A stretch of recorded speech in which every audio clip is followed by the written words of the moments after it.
Welcome to episode 138 of FBI Retired Case File Review with Jerry Williams. I'm a retired agent writing crime fiction inspired by true crime FBI cases.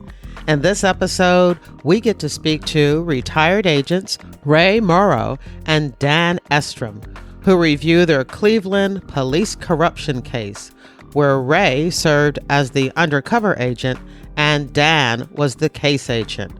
This major undercover operation was developed to gather evidence on corrupt police officers who were accepting payments to act as lookouts and to protect illegal gambling dens. Dan and Ray set up 2 gambling casinos, which were actually FBI stings. The case resulted in the indictment and conviction of 30 Cleveland police officers and 17 other individuals. Ray Morrow served in the FBI for 20 years. During his career, he held investigative and supervisory positions in Louisville, Cleveland, Atlanta, Tampa, and FBI headquarters. He was a member of the FBI Director's Protective Detail, working closely with overseas law enforcement agencies, providing protection for former FBI Director Louis Freeh when he was traveling overseas. Prior to his retirement, Ray Morrow was appointed as the special agent in charge of the New York and Pittsburgh Divisions. Currently, he serves as the Chief Compliance Officer for the Pennsylvania Turnpike Commission. Dan Estrem also served in the FBI for 20 years. After being promoted, he served as a supervisory special agent in Anchorage, Alaska, and later in FBI headquarters in the Undercover Operations Unit, where Dan managed major undercover operations in the U.S. while also developing and administering the highly unique and successful FBI Undercover Training Program. Post 9/11, he served as a unit chief in the FBI headquarters Counterterrorism Division, assigned to the National Domestic Preparedness Office. Currently, Dan is a consultant supporting the continued development of inter-service technical information management and information sharing programs with the Greater Palestinian Authority Intelligence, Security, and Law Enforcement Service. I am absolutely excited to share this interview with you because we've done interviews with case agents who've run major undercover operations, and we've done interviews with undercover agents, but we have never done an interview with both the case agent and the undercover agent. And this really gives you an idea of how complex and all the moving parts involved in operating a major undercover operation. Ray Morrow shares his personal story about what it was like to be an undercover agent consumed by the case and the sacrifices his family made. This week is part 1. Next week is part 2. I want to give producer credit to Herm Groman. I'm sure you remember him from episode 85. He was the case agent for White Boy Rick. And of course, the movie's out. So at some point, I will be talking to Herm and getting his thoughts on the accuracy of the movie. Real quick, I just want to thank all the members of my reader team who have submitted titles for my next book about the FBI and books, TV, and movies, the 20 cliches and misconceptions. I've gotten some great suggestions, and I'm just narrowing them down, and I'll be able to report back to you in my November email digest which title I chose. If you're not a member of my reader team where I keep you up to date on the FBI and books, TV, and movies, please consider joining. You can do so at my website, jerrywilliams.com, and on my Facebook page, Jerry Williams Author. I do have a crime fiction recommendation for you, so stick around after the interview for that. But for now, thank you, and here's the show. I am excited to introduce my guests, Ray Morrow and Dan Estrem. Hi, guys. How are you doing? Hello, Jerry. How you doing? I'm doing great.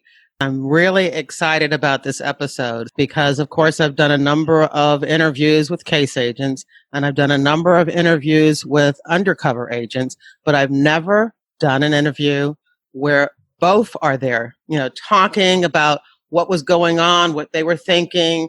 And I think it's going to be fascinating. So we're going to take some time at the end to get to know you guys a little better. But if you don't mind, let's get right into the case. No problem. Okay. So Dan, I'm going to put the spotlight on you first. Okay. Could you introduce the case to us? Tell us how it began, and then let us know at what point you decided that you needed to have an undercover agent play a role in helping you move the case forward. So you've got the floor. Thank you. It's great. It's great to have an opportunity to relay what happened and how the case was developed and built. The first thing that has to be understood was this was in Cleveland, Ohio. Cleveland, Ohio had a bad reputation when I got there for public corruption in the corkscrew case. So for 12 years, the FBI had not conducted any public corruption cases in Cleveland. When I arrived, my first day in the office, I went to the special agent in charge's office, and he told me, point blank, pointing his finger in my face, that I was brought there to reinitiate public corruption investigations in Cleveland.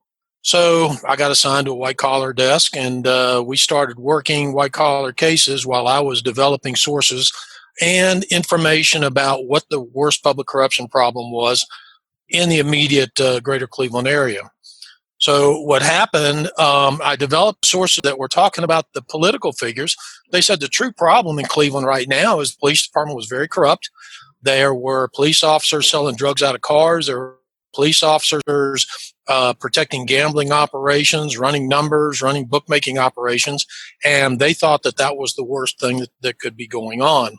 So we initially started a couple of cases that involve police officers selling drugs out of their cars. While we were working those cases, the sources started coming up with information about police officers running numbers operations, police officers running bookmaking operations, and some of the people that we ended up working into when we got into the Chiron case a little bit later on. We developed the predication through two separate sources who had proved themselves during the course of other police corruption cases. One of them, I'm sure Ray is going to talk about a lot. We referred to him as Lumpy. His name was actually Larry, and he was a biker. He really was an interesting individual because he actually was able to get us into a number of police officers who were selling drugs, and then gave us good quality information about other police officers, one of them being a fellow by the name of Ron Chismeyer, who was a vice sergeant working on the vice squad, and he was running numbers and protecting high-stakes gambling operations. The individual also told us about some other gamblers and some other operations going on. And we had a second source developed about that time who was also into the gambling scene, talking about Ron Chismeyer and his girlfriend named Shirley, who had a bar, and how they were working numbers and protecting operations out of that bar. So during the course of this operation, I personally wrote 15 Title III affidavits. So we started with several Title IIIs, getting a lot of predication on the police officers' activities. And then we decided at some point in time during the course of the investigations that it really would work to bring an undercover agent in. So I had the idea of setting up an undercover agent as a gambler in the region and have him run some games and see if we could get shaken down by some cops. Since we knew who the cops were and where basically the area that they worked in, we decided to go that route. I knew a lot of the undercover agents at the time, and I've learned a lot from a lot more of them. And we had a number of people that were potentials to bring in. We interviewed several of them, but I really was looking for somebody who was not your typical undercover agent. A lot of undercover agents are going to come in with attitudes. They're going to have prior baggage. They're going to have preset ideas on how things should happen, and they definitely become a control problem. This happened in the future.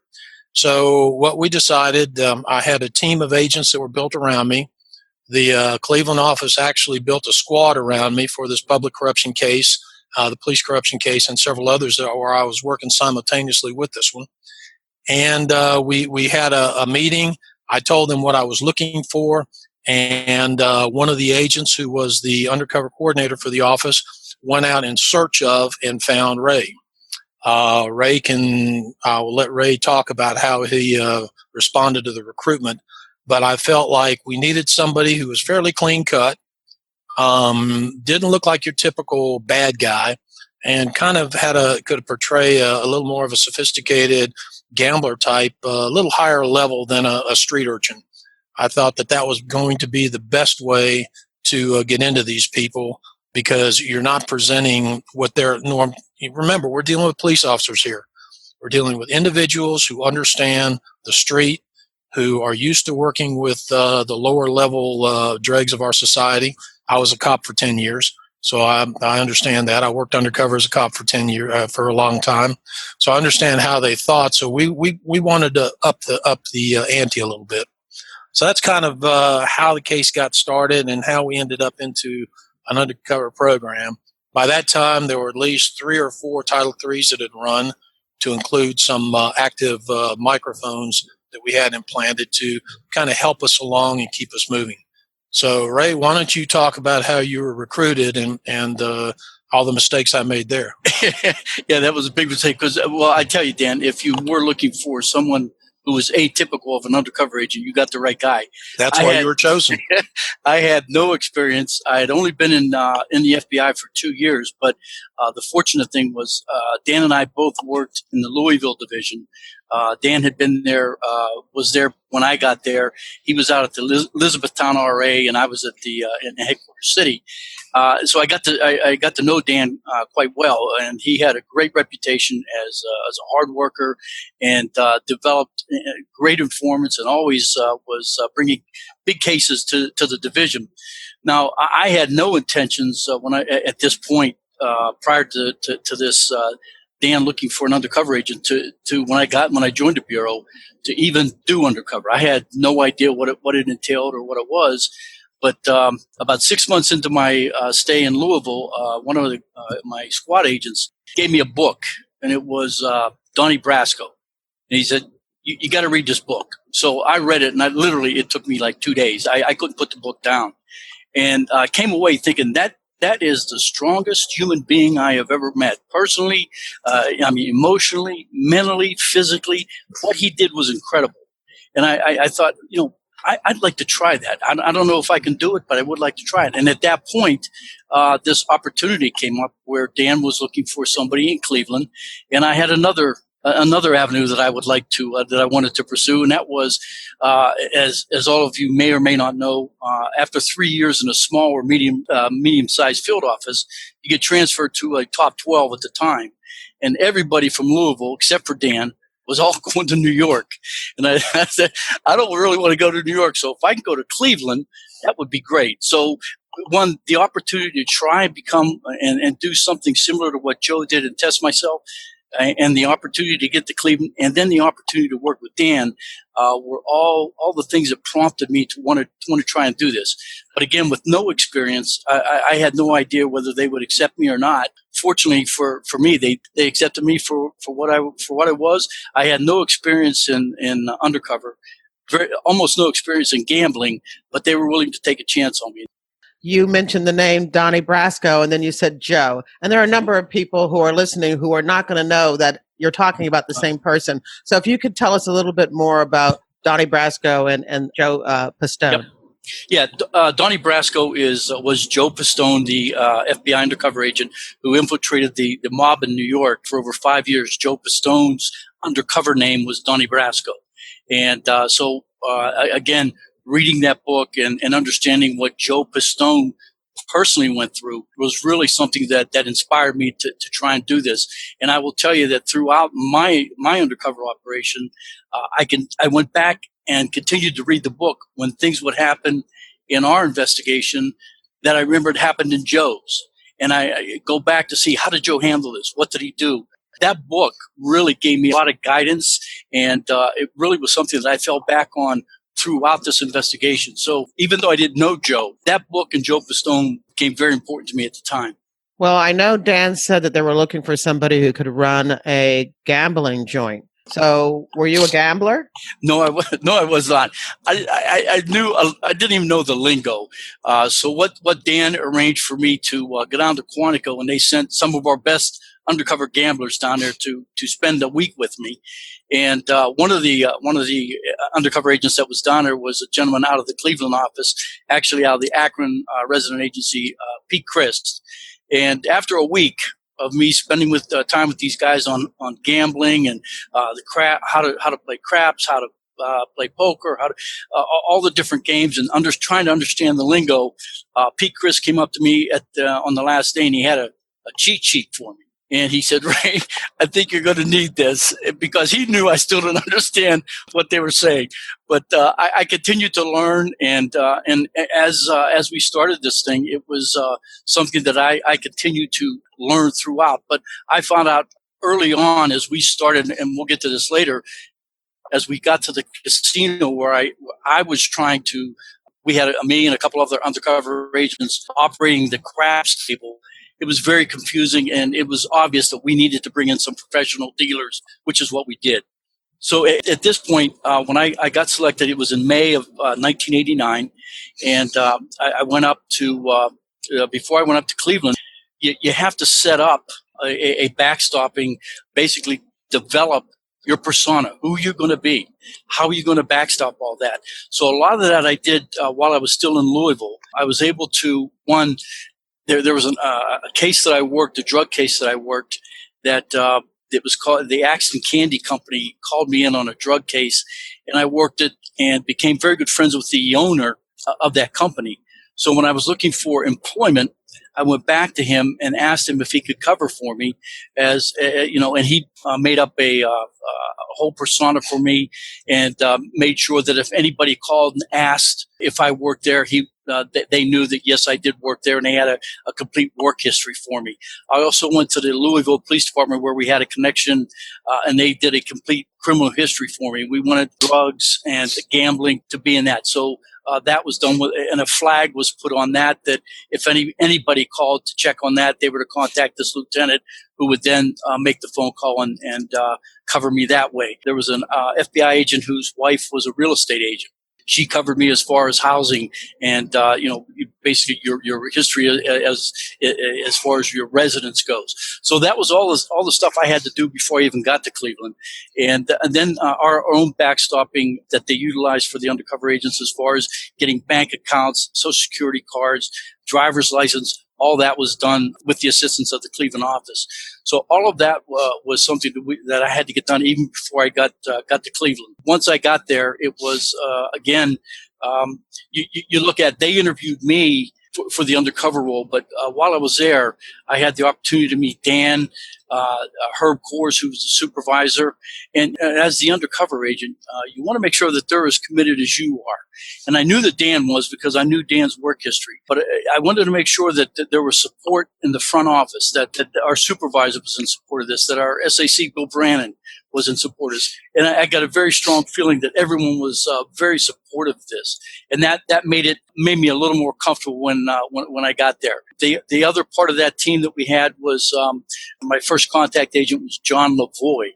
And John was a very old, country boy, did a great job. And the contact agent, for those who've never done this, is a lifeline for the undercover agent, because you tend to lose your identity as to who you are. You lose that interaction that there is in the office, and you're hanging out with people that in your real life you would never hang out with to begin with. They're just completely different and different than you. So you need somebody that will keep you up to date as to what's going on, making sure that you have what you need to do that. So the contact agent is very important. Our second one, when John left shortly after we started, was Rick Hoke. And Rick was the consummate professional.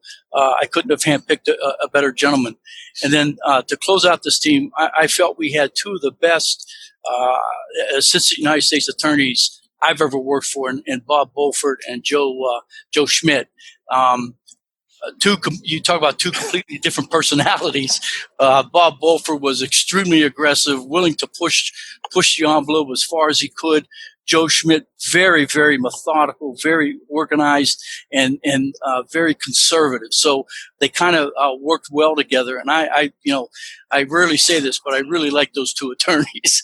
But so all of that fell into place, and all the stuff that goes into finding, an undercover apartment, getting a bank account, all of that, it takes time. And that's the first part of this was just developing and getting all of that situated before I even got there.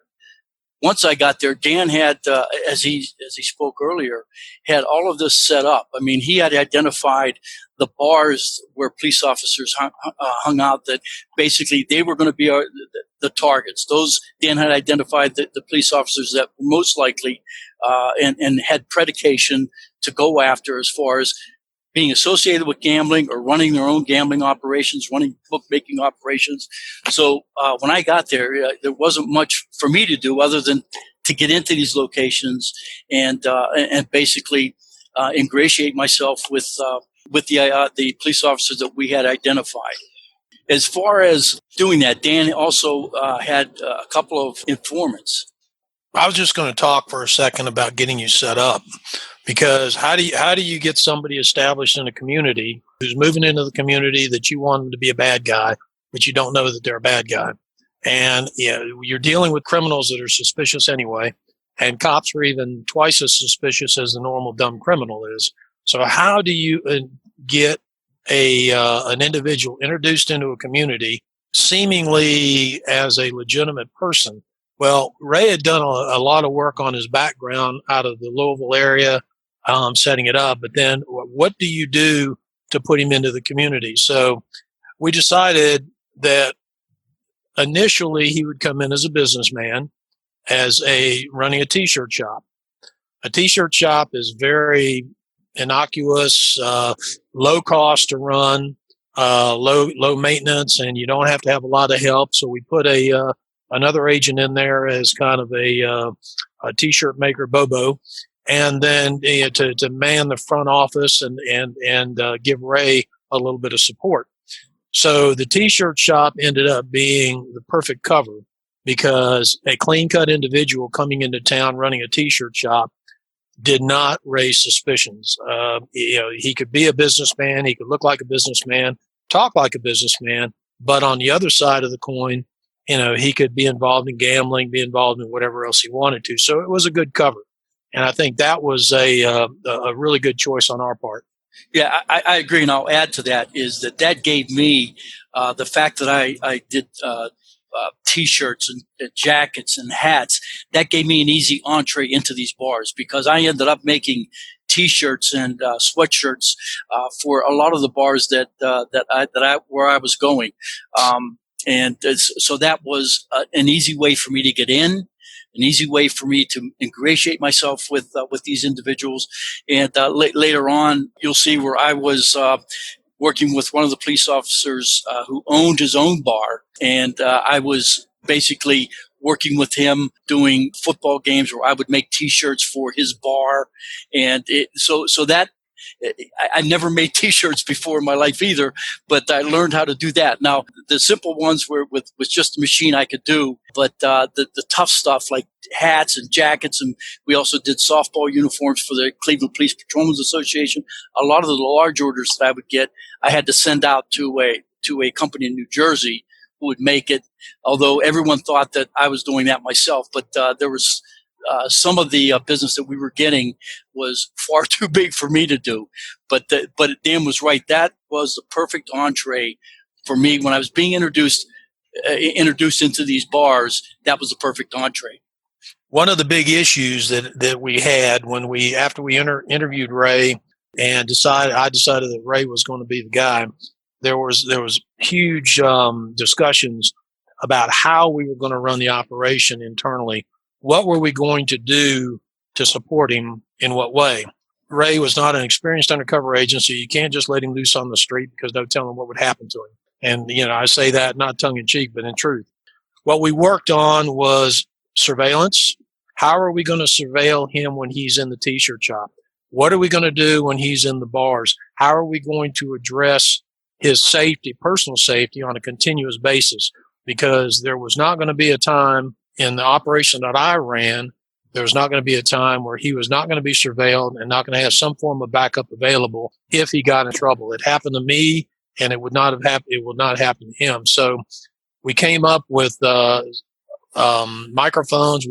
His first 6 months, he was always wired with a transmitter. We always had surveillance teams outside of his bar, wherever he was. When he was in the T-shirt shop, we rented a space above the T-shirt shop, and that thing looked like a broadcast studio with monitors and recorders for everything that happened in that T-shirt shop, which ended up being called the Nest because the original casino was right behind the T-shirt shop. So everything was wired in there. So my primary concern, and again, it was a concern of the team, but my primary concern at that point was, if we're going to put a man on the street who does not have the experience but has the ability to do it, then we have to make sure that we have the appropriate safety measures in place and ready to act. So at least for the first 6 months, everywhere that Ray went, he was wired with a transmitter and his recorders.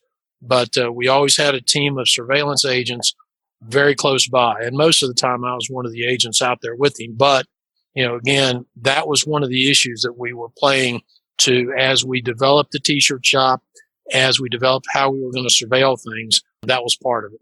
Yeah, as Dan said, and I said earlier, I mentioned about the commitment. You want to make sure that the office is committed. And what Dan just said, there were so many people working on this.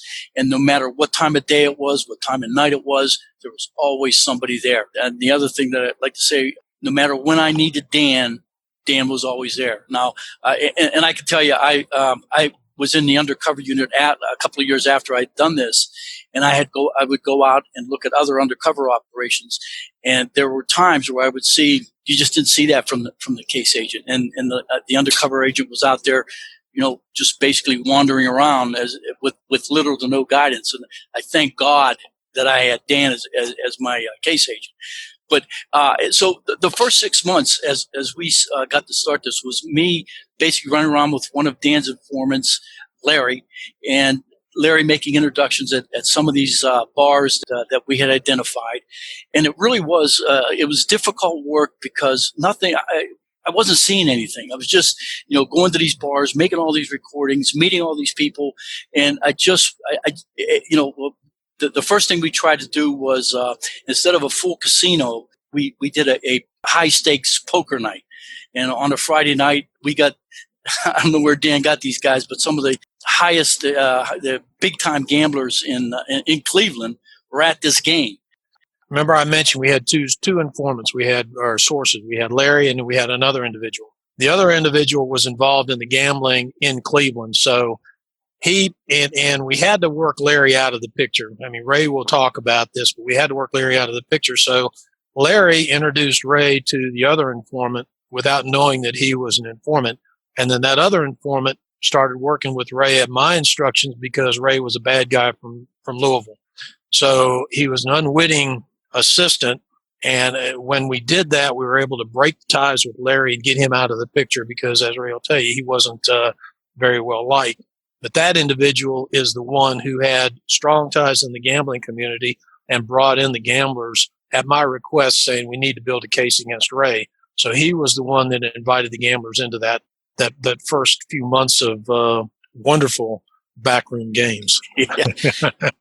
And again, as I said earlier, I wasn't much of a gambler. I would go in every Friday night with over $500 and would lose that instantly. It was, and I kept telling Dad, I said, thank God we have cameras on this so nobody thinks I'm stealing the money. I'm losing it legitimately. Think about it. How many people do you know? And this is one of the things that was anti-Ray by the office, but pro-Ray by me and a couple of the other guys, was a lot of people that talk about being super gamblers or super at something. When it really gets down to it, they're really not. So having Ray stumble through this was really kind of, I think, in our benefit, because it gave people a little more confidence that, well, maybe he's a soft touch, but, he's legitimate. Because had we brought in somebody who was a card shark who could really win and do everything, I think there would have been some suspicion there too. Now, we could have aimed the cameras over their shoulders and given you a little more information on it, but we didn't do that either.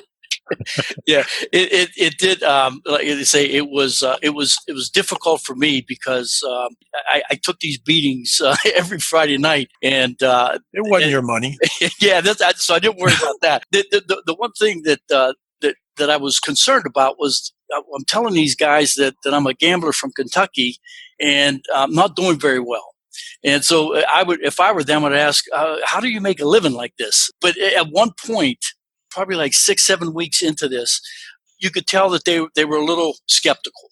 And at one point, one of the guys, before we got started, looks at me and says, "I think you're law enforcement." And again, I will go back to Joe Pistone's book, where he talks about being prepared for situations just like that. So knowing that was going to happen at some point, my response was, I'm FBI. You guys are all under arrest. Let's go. And they just looked at me, laughed, and said, "Deal the cards." So it was again an incident where it could have been over at that point in time, because I truly think they believed that I was an FBI agent, and they were waiting for me to say yes. But it went well, and we continued to do the poker game. But in the meantime, I'm going to several bars, one in particular, Walt's Cafe, to get one guy who became really our main contact, gentleman by the name of Bud, tried to get him to protect the gambling operation. Now, I would go to Bud's every night. It was Walt's Cafe, along with several other bars, and I would talk about running a gambling operation. And I'd get a lot of yeah, and then nothing. So again, as we started this poker night, I tried to get two of his co-workers who worked at the bar for Bud, Bill and George, who were big-time gamblers. In fact, George ran the bookmaking operation out of Bud's bar, and tried to get them. I knew they played poker. I knew they liked playing poker. I couldn't get them to come down. So as we're continuing to run this poker night, the casino's not even visible to me at this point. And every night I'm running the Simply Tees, which was the T-shirt shop, by day, and then running at these different bars every night, and then Friday nights all night poker. And it was getting to be exhausting, but I felt I was running in mud. I wasn't going anywhere. As we were getting close to the end of the first 6 months, Dan was getting ready to re-up for the next 6 months. I'm thinking, man, I am not doing what I should be doing here. And so as we did every Friday night, Dan was upstairs monitoring the poker game. And I lost big. And at the end of Saturday morning, the game's over, everybody leaves. And I went to the camera and asked Dan to come down and talk to me. And Dan came in, and I said, Dan, I can't do this. I said, I've been here 6 months. You're getting ready to re-up, and I have not been able to do what you asked me to do. I said, I've got some gamblers, some poker players here, but I have not been able to get one cop to come down and even play poker. I said, maybe you should get somebody else, somebody that's more believable than me. And I was quite shocked by Dan's reaction, which was, Ray said, if you want to quit, that's up to you. He said, but you've done more than we ever expected. He said, I never expected it to go this long. He said, you have made so many inroads and so many good contacts with these police officers, and they were picking up things on the wire, on the Title IIIs that they had going. And he said, you just need to step back and think about what you've done in the 6 months that we're here. He said, I'm not going to tell you not to.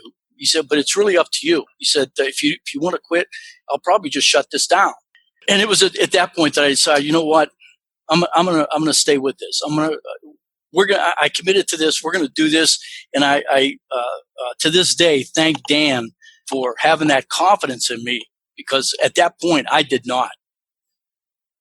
So go ahead, Dan. Go ahead.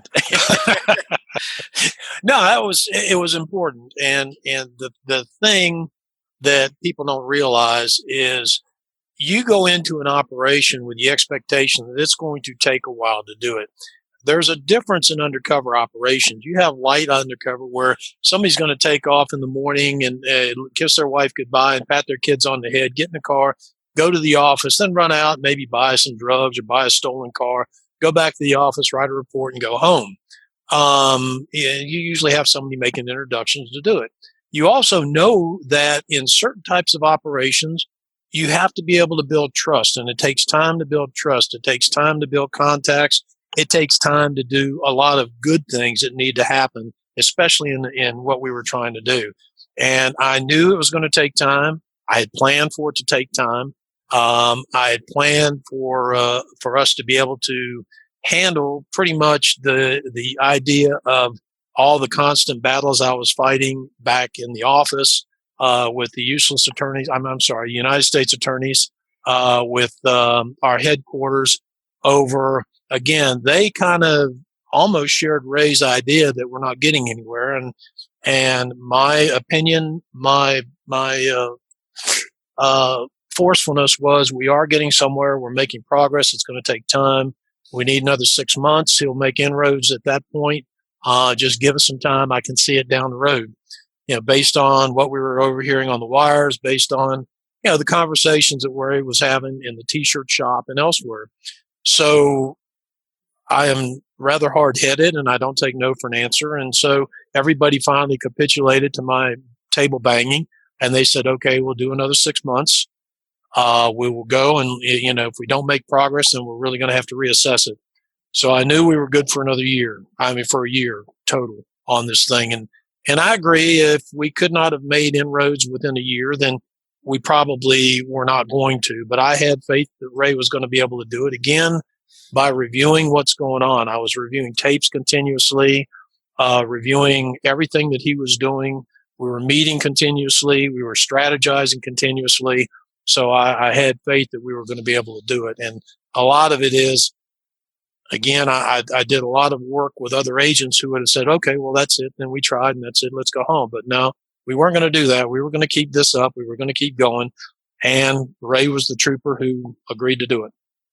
Well, let me ask a couple of questions here, because you're talking about 6 months of the FBI financially supporting a T-shirt business and Yes. financially supporting, this gambling where Right. where Ray is losing $500. So that's a lot of commitment financially. No, But it's that's also not a lot of commitment financially for the FBI. Come on. No, well, I think it is. It is. They're committing this money that if Ray wasn't there wouldn't be put out. But what I was going to say, even more so, is the commitment of manpower. Yes. As you're talking about the surveillance, so that's really where I was heading next. I think when offices start to look at cases and start to want to pull back, it's again not necessarily the financial burden, but you're burdening all these other agents who could be working on other matters. Oh, keep in mind that the Cleveland office had huge problems in the eyes of FBI headquarters, and the inspection processes and the reviews of their programs, because they had no public corruption cases. Literally, the only public corruption cases that they had during that period of time were the ones that I generated. Like I say, I was working other cases while I was doing the case agent on this one too. So there was excitement on the office's part to keep going, and there was no issue about manpower commitment. Had we needed another full squad of people, they would have gladly given it to us if I could justify it. But it was the idea that they did not have immediate gratification by having a cop walk into the office with his hand out saying, "Give me money." I knew it wasn't going to happen. I knew it was going to take time. I just had to make sure management understood that. And that was a battle that I fought maybe every other day. When they would come in and they say, well, did you get anybody last night? No. All right. Well, let's shut it down. Well, that was a lot of the conversations that I had to deal with. And Herb, God bless him, was a huge supporter. He had my back when I went up against management. He took care of me in ways that nobody would ever understand as a manager, and shielded me from some of the flack and fallout that I had to shield Ray from. But I also went into the up against headquarters and everybody else. So it was a fight, but we got it going and we kept it going, and that was the thing. All right. I do want to just add one thing. That is the fact that public corruption is the FBI's number one criminal program. So the fact that Cleveland didn't have any active public corruption cases, yeah, that's a bad mark for Cleveland. Mm-hmm. Yep. And to go back to the finance thing, Jerry, one of the things that we were generating income. We were one of the few FBI operations that did.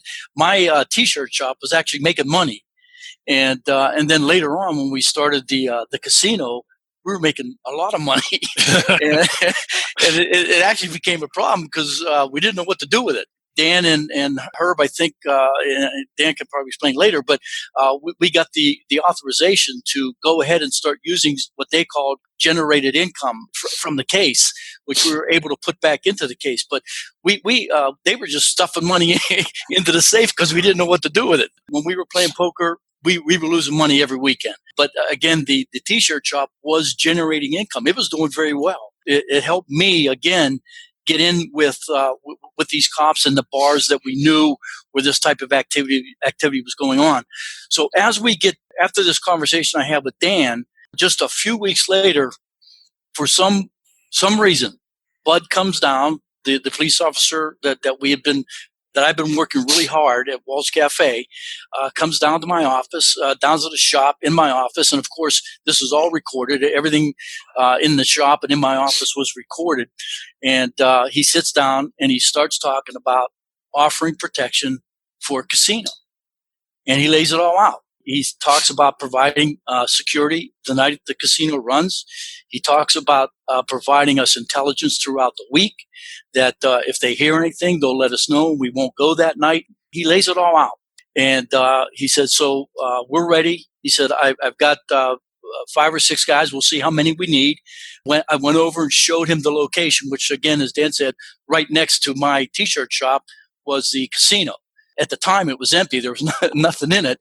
But so I show them where it is. And then we went outside, talked about parking where cars would park because they're going to be there throughout the night, throughout the early morning hours. And you don't want to attract attention with cars parked all over the street where there's all the businesses are closed. So we discussed all that. It was a great conversation. And after he left, I called Dan and I said, Dan, we need to meet. So we went to our my undercover apartment, and Dan and I think Herb Coors and the United States attorneys were there, and I told them that he just laid it all out for me. This is it. So we played the tape. They were very excited about it. But the big problem we had was we had no gambling equipment, and so we were trying to now where we're going to get all this. Where we're going to get the craps table, the poker table, the slot machines. So we actually I know Dan had made contact with headquarters trying to get some of the equipment which they didn't have. They had they did have a casino set up at Hogan's Alley, and up until the point where Ray came up with his solution, I was getting ready to pull rank on everybody, go to the assistant director and say, I want that equipment in here. And, at that point in time, Ray came up with his solution, which means I didn't have to piss off everybody at headquarters. And the beauty can I stop you just for a second? Because, we can't be dropping names like Hogan's Alley without explaining to people what that is. So Dan. At Quantico, the FBI Academy at Quantico actually has 2 full city blocks built with banks, with houses, with businesses. And one of the businesses is a casino, a small casino, but it has a craps table, blackjack table, poker table, several slot machines. We used to use it when we ran the undercover in service to teach undercover agents how to, the basics of gambling.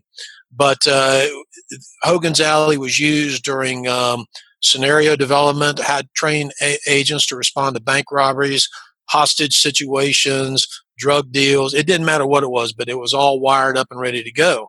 Well, I knew where the equipment was, and it was just a matter of, if necessary, that's what we would have had Ray not come up with his solution. What happened was Dan was approached by another agent in the Cleveland office who was working stolen property. And he asked if he could use me to look at a guy, and I think his name was Tony, but an older gentleman who basically any stolen property in Cleveland all went through him. So they asked me if I could see if I could get him with, and I think his name was Tony, but I'm not sure. So I started working Tony, and we actually became pretty good friends. Tony liked me. He was an older gentleman, but took me in. Even had me over to his house where his wife made a real nice Italian dinner for us. But Tony then took me back to his warehouse where he had all the stolen property. And I was able to make a couple of buys for the guys, the other agent in Cleveland that was working this. But as we're in this warehouse, he has these craps tables. So I asked him, I said, where'd you get these? So I just made those for, and he told me a gentleman that was coming to pick them up. And I said, Tony, I could use a couple of those. Could you make them for me? And he goes, yeah. He said, when do you need them? I said, and now we're trying to get it as quickly as possible. I said, can you do it in 2 weeks? He said, absolutely. Now, he charged us a lot of money, but he did get them to us. He got us a craps table, a poker table, and a blackjack table that he made for us. And we were able to get a couple of slot machines, I think, from headquarters that we threw in there as well. Within 2 weeks, I had the casino ready to go. Within, I would think, a couple of weeks after my conversation with them, where I didn't think I was doing what needed to be done, we've got a casino up ready to go, and police officers ready to protect it. So that really started in that second 6 months. That really started the ball rolling. From that point, what we had to do was get some gamblers, and that was really Bud bringing in, inviting gamblers that he knew, and then me hanging out at the bars and talking about the casino. That brought in gamblers. I mean, we were packed. It wasn't a large location, but we were jammed. It was shoulder to shoulder, and probably at one point, Dan told me it was probably the hottest casino in town. Everybody was trying to get in. So the first couple of weeks that we ran the casino, again, as I said earlier, we had myself and a couple of other undercover agents working the tables. Let me just interject here, because we had a casino set up. The state of Ohio allows for consensual monitoring, and when we talk about consensual monitoring, that means one individual who's present during the conversation has given their consent to be monitored and to have their voice recorded. The attorneys, being attorneys, were concerned that we might violate that by recording conversations between individuals who had an expectation of privacy. So we worked out that we would always have FBI agents within earshot of people who were having conversations or having conversations with each other. With that, we probably at any given point in time during the first 6 months maybe had half a dozen to more FBI undercover agents in that crowd also. That ensured everybody on the legal side of the house that any conversation that was picked up of a criminal nature was done in the presence of another FBI agent, and it was recorded consensually. The idea of setting up a Title III in a casino where you have so many individuals, you can't do that. I mean, it'd be almost impossible to do that and to differentiate between conversations. So we always made sure that FBI agents were spaced in the appropriate places within the casino. They were assigned areas. They were assigned what to do. If they engaged in conversations, that wasn't a problem, but they always had to be within earshot. So that accomplished a huge hurdle that we had to get over. And quite honestly, that hurdle that we got over then, coming up with that strategy, helped us throughout the case from that point on, because all of the conversations that were held with dirty cops usually had an FBI agent present, which meant that they were all recorded in some fashion. If Ray wasn't available and one of the other undercover agents were standing by, then, which happened a couple of times, then that was recorded legally. So that was one of the issues that we were always walking through with the attorneys was, if we're going to do A, how can we do it so we do it all legally, so there's no issue of entrapment, so there's no issue of illegal overhears, if there's no issues of anything that anybody could point a stick at. So we went over all these scenarios with fine-tooth combs to make sure that we came up with a strategy that would allow us to cover Ray, to cover the casino, and to get the evidence that we needed. As Dan said, the casino was completely covered with cameras and microphones, and that our tech agents of the Cleveland office that did a fantastic job of making sure that every inch of that place was covered. No matter where the conversations would take place, we had something that would be able to pick that conversation up. So that was significant. Now we're starting to run the casino. It's really getting to the point where a lot of work is going into this by a lot of people, and people work. As we run the casino, we started at 9 o'clock at night on Friday, and would run through till Saturday morning, sometimes 9, 10 o'clock. So either Dan would sit up, as Dan said earlier, up on the second floor from where we were, with a room that monitored everything. Dan's staying up all night watching that, and every night before we started, I had to pick up $25,000 in cash to bring into the casino. So our fear was, and the other reason we had agents in there is these are dirty cops, and we've got $25,000 sitting there, and they know it. So our biggest fear, and especially with the first group, we really, I know I was very cautious around these guys, because to me they were very dangerous, and they had talked about some of the things that they had done, running bookmaking operations, collecting money from people who owed it to them. One night they talked about shooting through a window at a guy who owed them money. I mean, these were dangerous cops. And so, not knowing who I am, thinking that I'm just a bad guy, to rip me off for $25,000 for them would be pretty simple. So it was nice. I felt a lot more comfortable with all the agents that were there, and the fact that Dan had thought about this, as well as the placement of the cameras and where everything was significant. The other thing that we had to do was I had to pay these guys. So the first night that we finished this, I bring Bud back to the back. What I wanted to do was pay Bud and then pay all of the other police officers on camera. So I bring Bud back, and I said, Bud, here, I'd like to, I said, I'll pay you for the night's work. And I start counting the money, and Bud stops. No, puts his hand over it. Don't count the money. Okay. I said, well, how you going to know? He said, if you're short, I'll come back and let you know. I said, all right. I said, well, so I give Bud what I owed him without counting it. And Bud took it. And I said, could you send the other guys in? He goes, no, you're going to pay me. And I said, well, what about the other guys? He said, I'll take care of it. I said, so I'm thinking, well, this is all on camera. Everybody can hear what he's saying, see that I'm going to pay him to pay the cops. This should be good. So we did this for a couple of weeks. And before I think it was before the third week, I get called at my undercover apartment before we go the next Friday night. And Dan's there, and Rick Hoke is there, as well as the two AUSAs. And they do not like the fact that I'm not counting the money, and they do not like the fact that Bud is taking all the money and supposedly paying the cops. Let's give you a little background here for your imagination. Is you've got a huge room, and you have got police officers, some of them in uniform, standing guard on a door while you have a crowd of people gambling, and they're inside the casino, so there's no way that they can claim lack of knowledge. I'm showing these tapes to the prosecutors, and they're saying that's not enough. So you can imagine the conversations, and this is a family show, so I won't get into it, that we had and some of the things that were said. But unfortunately, when they have to prosecute it, they have the final say. So Ray was given instructions that he's going to convey. But just keep in mind that police officers in uniform standing inside of an illegal casino, guarding the door and checking people as they were coming in and leaving, was not sufficient for them to be charged with anything. In addition, throughout the night, I would pull the cops aside, put them in front of a camera, and just talk to them. Hey, you get your money? Everything okay? You see anything? And so we were getting that conversation as well. So I go to this meeting, and they tell me now I got to count the money. And I said, have you guys not listened to the other tapes? Bud won't let me count the money.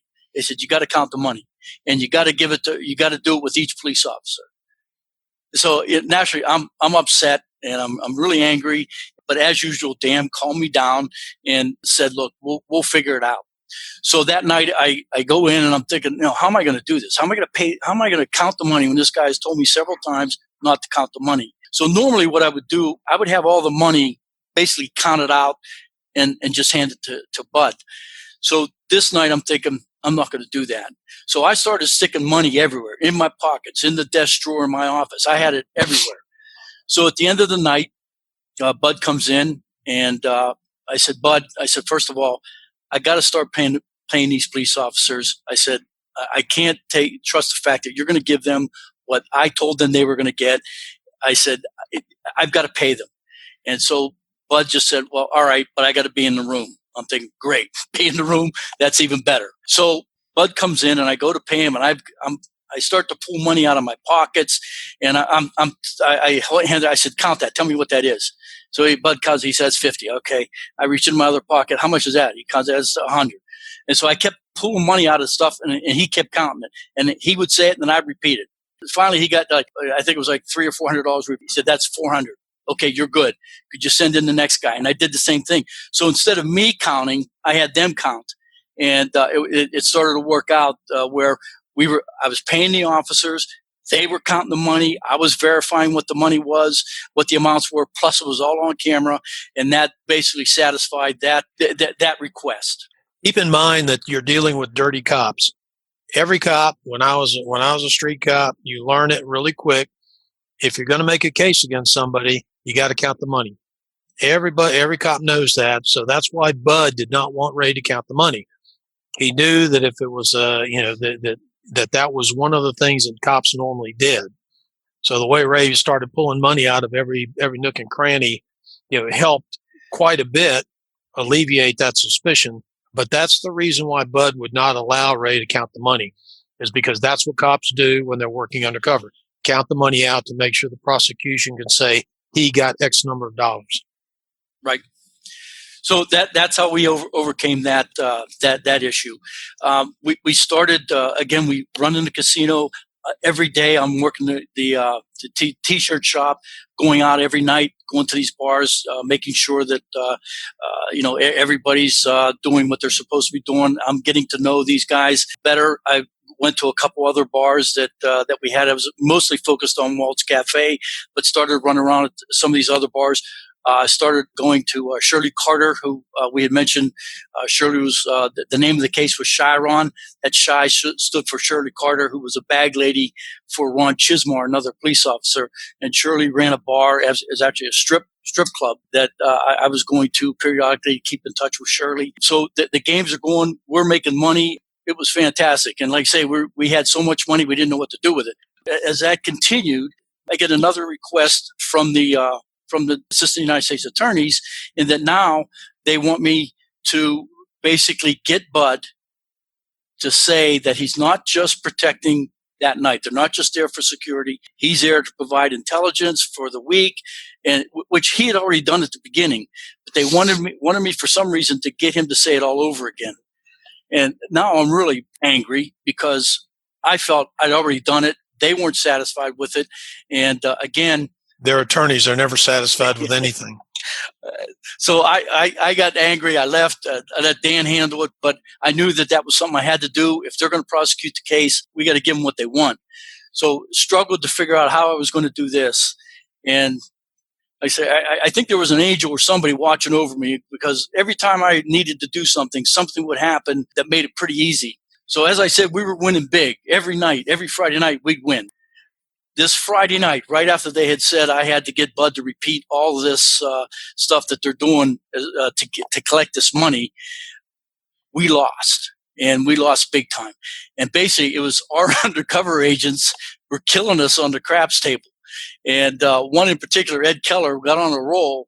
And as I'm looking at all the chips that are out there, and Ed just keeps winning and winning. I look at the thing, and I go, we don't have enough money to cover it. If everybody cashed in their chips at this point, I don't have enough money to cover this. So I started bringing the undercover agents down one at a time. I'd have them meet me down in the basement where the bathroom was, and I'd tell them to give me their chips. So they'd give me most of their chips, and I'd take them back up and put them back on the table. And I continued to do that throughout the night, but it's just we were losing, and we were losing big. So at one point, I went over to the camera, and Dan was upstairs, and I said, Dan, call me. I made the motion for Dan to call me. So the phone rings. It's Dan. I go, Dan, you see what's going on? He goes, yeah, I see. He goes, I already sent Herb out to the office to get some more money. I said, all right. I said, when you get it, give me a call and I'll come out and meet you. So it goes on for another hour and then finally get a call. I go out, meet Dan, bring in the extra $5,000. Now, Bud doesn't know that I went out and got more money. He doesn't know that I was gathering all these chips and putting it back in the game from the players, from the undercover agents. And so at the end of the night, if you watched it, you knew that I lost big. We probably would have lost probably $30,000-$40,000 if we hadn't got the chips back. And so I had enough money to make all the payoffs, and I had enough money to pay the cops. But I thought, you know what? I'm going to try this. So I called Bud in the office. I said, Bud, you saw what happened. He said, yeah. I said, I can't pay you or the cops tonight. I said, I'm busted. I lost everything.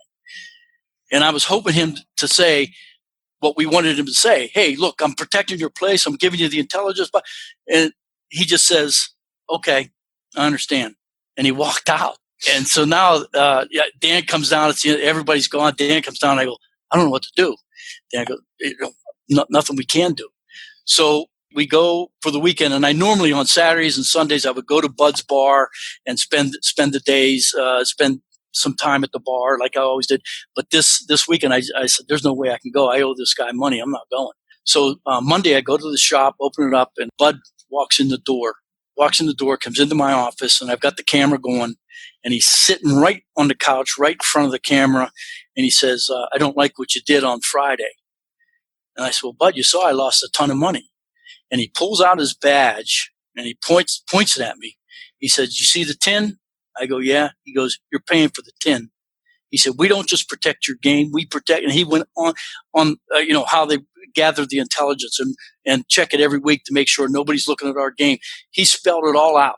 He said, now you're either going to give me the money or I'm done. And my crew were done.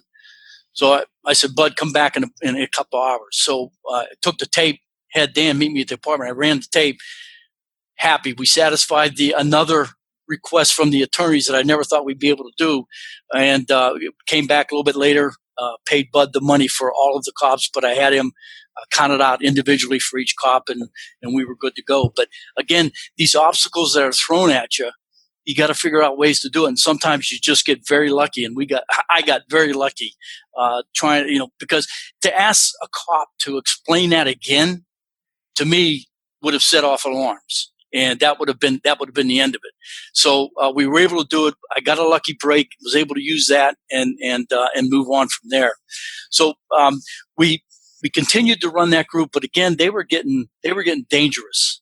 Just one thing, Jerry, you seem to have a problem with Ray losing $500 on a Friday night in a poker game. Yeah. Just imagine the flack from losing about 30,000 from headquarters, from every administrator, between the director down to my supervisor. It was a lot of fun. Wow. Yeah. and the fact that there was a lot of residual income that they were trying to figure out what to do didn't matter. The bottom line was, wait a minute, you lost how much in how long a period of time to whom? And it's like, what do you want me to do? Pay you back? So that's why what I said about the financial burden, that you kind of poo-pooed it, because you knew. We're putting out 25,000+ a week into these casinos. Yep. So the 500 a week for a poker game was really nothing. And when you figure, in an FBI operation, they could spend $500 for a stolen car. That's true. Without any issue, or a piece of jewelry. So, $500 to me was not even anything to consider. 25,000, 30,000. Now you're getting up there, but still, you had to fight those battles internally.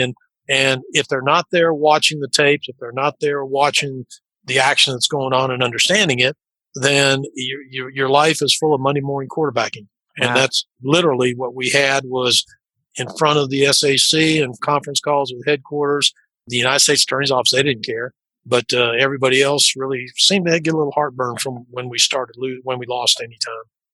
I do want to have you guys bring up another topic, because Ray had written out this wonderful, it's the beginning of, I think, a great book.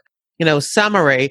And the part that I found very fascinating, you guys haven't even touched on yet. And that's the fact that you guys have families. You're spending all of this time working this case all night long, out on the weekends, and you both have families. Can we touch on that a little bit so that people have a true understanding of the commitment that you made to this case? Yeah, it was something that I had no idea going into this, what it takes to do an undercover operation, what it takes to be successful, what it takes to in essence, earn your keep as an undercover agent. And it takes everything you have, your whole focus, in my opinion, this is just my opinion.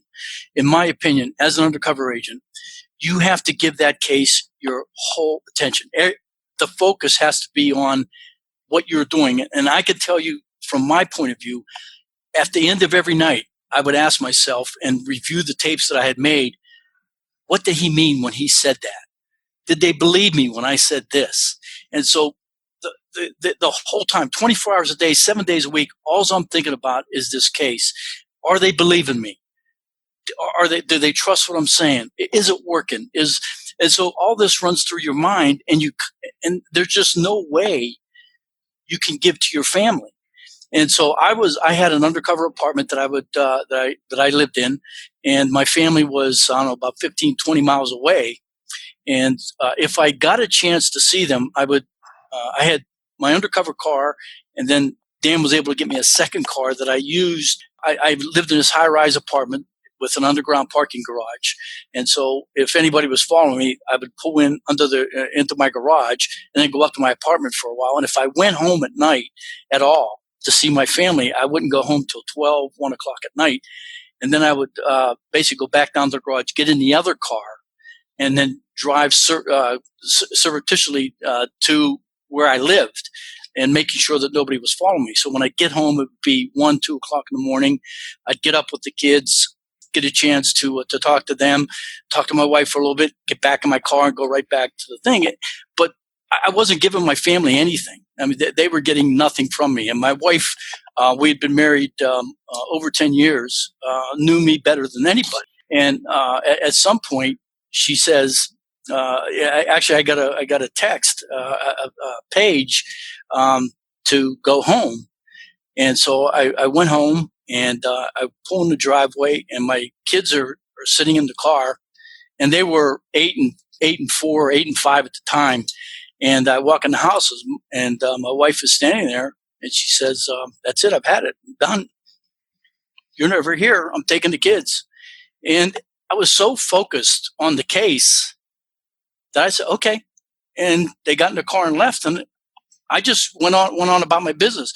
I didn't tell Dan, I didn't tell Rick, I didn't tell anybody that this had happened. And I just continued to go on about my business. Now, one of the things that we have to do as an undercover agent is every 6 months they send you back to headquarters to do a psychological evaluation. Now, they did it before I started the case, and that was my base that they use. Then every 6 months I'd have to go back and take another psychological evaluation. Well, we're at this point when they leave, we're I think my third or fourth time I had to take this test. So I figured I had it pretty well figured out. And so I go back to Quantico, I take my test, and you sit around and wait while they score your test. And then Steve Band, who was the behavioral science guy, the psychologist, calls me down to his office. And I walked in, and he just says, "Ray, what's wrong?" And I said, "Well, nothing. I'm fine." He goes, "So you're tighter than a drum. What's up?" I continued to say nothing. And I went on. He said, "Ray, I'm not going to let you go until you tell me what the problem is." So I told him. And it was very emotional. Steve said, "Here's what we're going to do. Do you have a car?" And I said, "Yeah, I have a car." And he said, "You're going to drive back." He said, "You get in the car right now. You're going to drive back to Pittsburgh and spend time with your family." And he said, "You're going to make that good before you come back." He said, "I'll call Dan, or I'll call Cleveland and let them know that I want you to take a couple of weeks off. You need a break." And so it was, that's how bad it got. Now, you said Pittsburgh, so that's where your wife took the kids when she left? We're both from Pittsburgh, so her family was there. So she went back to live with her mother and father with our kids. And when I finally did go back and spend a week or so with her, it was decided that it would be best if she just stayed there anyway, because it just wasn't good. As we continued as cops, the police officers, some of them lived near my neighborhood. Some of their kids went to the same schools that my kids were going to.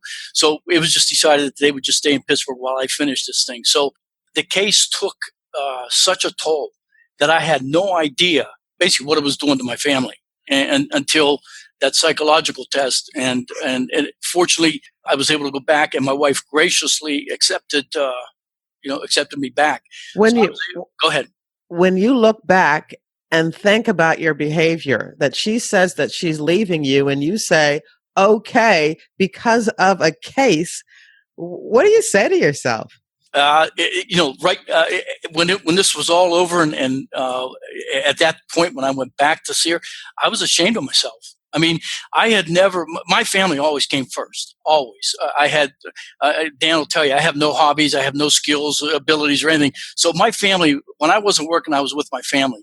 And so when I realized that my wife had left with the kids, I said, okay, it was like this case consumed me. And like I say, I can't see how anybody can do a long-term deep undercover where you're in constantly, how it can affect you that way. You're just so, at least I was, just so focused on getting the job done that nothing else mattered. And that really took a toll. So fortunately, it all worked out. My wife and I are still together, but it was good that they went to Pittsburgh, because I didn't have to worry about them anymore. Didn't have to figure out how I can get home to see them for a couple hours. I mean, and it just, as the case went on, while they were still in Cleveland, it got less and less where I was going home to see them. And then finally, like I said, at one point, my wife texted me, paged me, and from that point forward, I realized what basically went on until after the psychological examination. Someone just told me, "You got to get back there," and because that they were important. And I thank Steve Band for that. Dan and the case waited for me to get that squared away, and then I was able to go back and be able to finish this thing. But like I say, even when I went back, that's just the focus. I don't know how anybody can do it without that focus, because especially with working against police officers, they're keenly aware, or should be keenly aware, of what a undercover operation looks like. And and again, with the cops we were working with at that time, scared to death of them. They were dangerous. So Dan, what about you? Because you're putting in a lot of time too. Keep in mind, I have no life. I'd been in law enforcement for about 20 years at that point. And, my life as a street cop, long hours, working drugs, long hours, as an agent in Elizabethtown, Kentucky, which was my first office. I was the only FBI agent in 15 counties, and I had Fort Knox as a responsibility, as sole jurisdiction. And there was nobody else there in a 3-man resident agency. So I was by myself, which meant I was working, long hours. And she was used to it. So, it just, for her, it became water off the duck's back. I was there when I was there. If I wasn't there, she knew where I was, and that wasn't a problem. And, to this day, she hasn't had a problem with it. So what did you think when you found out from Ray that it had caused a problem for him and his family? Oh, it was building. Ray, God bless him, had a lot of problems personally with his, he and his wife had some spats that, I helped him with, and there were some issues. So it was not a surprise. Quite honestly, in my opinion, it was probably the best thing that could happen to him was to get home and get things squared away. So, we had gone through a couple of things like the ulcer, and I had to go to the hospital with him and then have some agents go to his house to take care of get his kids to school while his wife went to work. I mean, things happen, and you just have to deal with them and move on. And and I understood that there were some problems at home. He always told me he was dealing with them. He was working, they were working through them. So, and I'm not a counselor. I had to deal with what I had. When we got the call from Steve, whom I know very well, that he needed to do this, there was no question about it. He had to go do it. 2 weeks, a month, however long it took, he needed to get his life straightened out before he could come back. Well, I do want to ask you, Ray, what you told Bud and everybody else. But first, I want to ask you, going back to the Donnie Brasco book and Joe Pistone, I know he had some issues also with his wife and his family. Did you go back to the book then to figure out what to do? That's exactly what I did, yes. As I said, there were several times throughout this investigation where something had happened to Joe, and I went back to see what he did. How did he handle it? And this was a very, very good example. I knew Joe had problems with his wife and kids, and so I went back to read that and see how he handled it, and how much his family meant to him. So I knew when I left Quantico that day to head back to Pittsburgh, I knew I had to change. I knew I had to get this thing squared away, and again. With all the support from Cleveland and the fact that my wife was truly remarkable, I know if that had been me, I'd have left me a long time ago. I wouldn't have put up with it.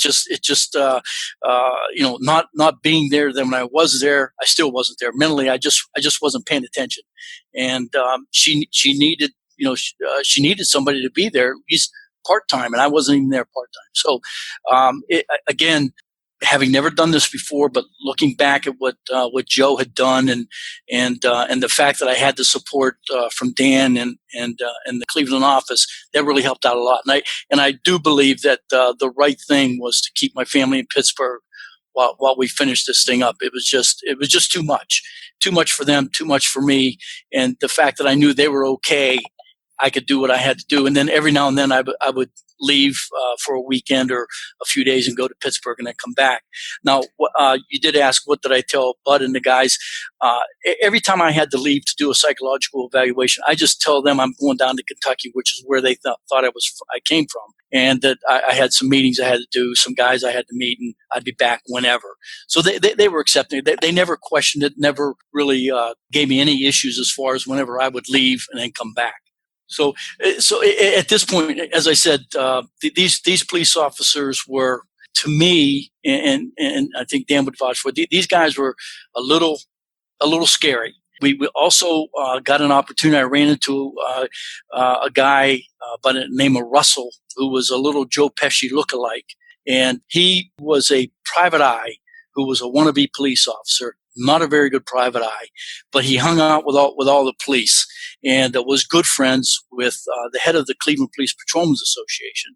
And Dan, this was somebody that I know that Dan wanted to see if we can get close to. So I worked Russell really hard. In fact, I hired him as one of my salesmen, and his job was to get me a contract with the Cleveland Police Patrolmen's Association. And so Russell sets up the meeting with Carl, and who headed up that what they called the CPPA. And we went in, and I made a pitch about jackets, hats, softball uniforms, softball bags. When it was all done, I had a contract for $15,000 for all this stuff for the CPPA, for their softball team, and for the club itself. And obviously, I couldn't do it, so we had to form that out. But the next day, Russell comes back and says, "Hey, you got the contract. Carl wants $1,500, and he wants $500 from Mary." And I said, "Why? No, I knew what we were doing here, but to play Russell, I go, why would I pay a police officer $500 for a contract that for the police?" He goes, "That's the way Carl does business." And I said, "Well, why am I giving Mary Ann $500? Who is Mary Ann?" He said, "Well, Mary Ann's the secretary, but it's also his girlfriend, and she should get $500. And so we went through this whole thing about, why I'm going to pay these police officers. I got it all on tape. And so Russell leaves, and I said, "Okay, come back tomorrow. I'll have the money, and we'll go visit Carl." So Russell leaves. I called Dan. I said, "Dan, I got it on tape. Let's go to the apartment." So we go to the apartment, put the tape in, nothing. It's just fuzz. And Dan looks at me like, I thought you got it on tape. I said, I did, Dan. I know I pushed. I had a remote control in my drawer that would turn on the camera. And I said, I know I did it. So we kicked it around for a while. And I'm like, beside myself. They had this great conversation. This guy explained everything that we wanted to, that would, make this payment. Once we got the payment, it was done. Dan said, we're going to have to do this again. So we go through it. What could be wrong? So we thought maybe it was the batteries in the remote control. So I go back to the office at night. I put new batteries in the remote control. Now the recorder was up in the ceiling. It was one of those drop ceilings so you can move the tiles. And I hit the battery. I look at the recorder. The light comes on. I said, okay, it's working. It was the battery. So I call Russell back and I ask him to explain to me again why we're paying this police officer $1,500. And Russell was, as I said, Joe Pesci lookalike, talked real fast, walked around all the time, smoked cigarettes. And he's walking around my office, calling me names and asking me how stupid I am. But I'm trying to get him to, I said, explain to me again, why and how are we going to do this? He said, you're going to take $1,500, put it in an envelope, and put a K on there. That's for Carl. I said, all right. I said, and Marianne, get an envelope, $500, mark it on them. That's Marianne. When we go to their office, you give them the envelopes. You get the contract. So I go through it all again, call Dan. I said, I got it. Take the tape, go back to the apartment, tape's blank. So there's a like, what is wrong with you? I go, Dan, I checked the battery, the light came on, everything. So we kicked it around again. So let's get the tech guys in to take a look at it. And here what happened, the tech guys went in that night. The wire that connected the recorder to the camera had come loose and had fallen down. So even though the recorder was coming on, the camera wasn't connected to it. So they fixed it. The tech guys fixed it. Next morning, I called Russell back and asked him to do it all over again. And he called me names that I'd never heard before. But we got it all done. I got it on tape. Got the envelopes and we took them over and I made the payments to Carl and Marianne and then a few weeks later delivered all the softball uniforms, the hats, the jackets, everything that they had wanted. So the irony of this is the CPPA, the Cleveland Police Patrolmen's Association, was selling T-shirts and hats that were made by the FBI. So it was kind of ironic, but it was such a struggle with just the little things that happen that you have to overcome. And that was just one of the things that just drove me nuts as to what was going on, why I wasn't able to record this conversation. So as we start to get through this, we started to look at, we were on the west side of Cleveland and wanted to move to a bigger location because we were getting a lot of business. And Dan had another informant that introduced me to a gentleman by the name of Reggie. Reggie was a bail bondsman. I think it was a former police officer, but he worked as a bail bondsman. And Reggie was able to introduce me as we started to try and get away from Bud's group to bring in some new police officers. And Reggie had all kinds of connections. One of the things that happened as we were going forward with Bud's group coming in, we were rechurning the same officers. You can only pay off somebody so many times before you're convinced that, yeah, okay, he's a dirty cop. So the discussions we were having with the administration, with the United States Attorney's Office, amongst ourselves, and with headquarters is, how can you get more cops? Obviously, these guys have got a gravy train growing here. They're coming in on Friday nights. They're standing guard. They're having drinks or whatever they're doing and watching people gamble. They're walking out with, I forget, $400 or $500 every Friday night. So it was a good gig for them. They didn't have to bring anybody else in. How do you enhance, the opportunity for other officers to get in on a good thing? So that's why we really started having to look at and start pushing out a little bit, getting away from Bud's area, Bud's guys area, and how can we expand to something else? So that's when we started talking about a second casino, different operation, what Reggie could offer, and Reggie and Ray got right into it. This sounds like a perfect time for us to stop and continue next week. We're talking about moving to a whole new set of, corrupt police officers. So can we stop now and then get together again next week and continue with part 2 and find out exactly how this all ends? Yes, that's not a problem. All right, then I'll see you guys next week as we continue part 2. Okay. Thank you, Jerry. And that's the end of part 1. Next week, part 2. At jerrywilliams.com, you'll find a photo of Ray Morrow and Dan Estrem, and you'll find links to newspaper articles about the Cleveland police corruption case. I hope you enjoyed the interview and that you'll share it with your friends, family, and associates. And don't forget to subscribe to FBI Retired Case File Review on Apple Podcasts, Google Podcasts, or your favorite podcast app. My crime fiction recommendation for you this week is Unsub by Meg Gardner. For those of you who have been listening to this podcast for a while, you know that Unsub stands for Unknown Subject. It's another one of those FBI acronyms.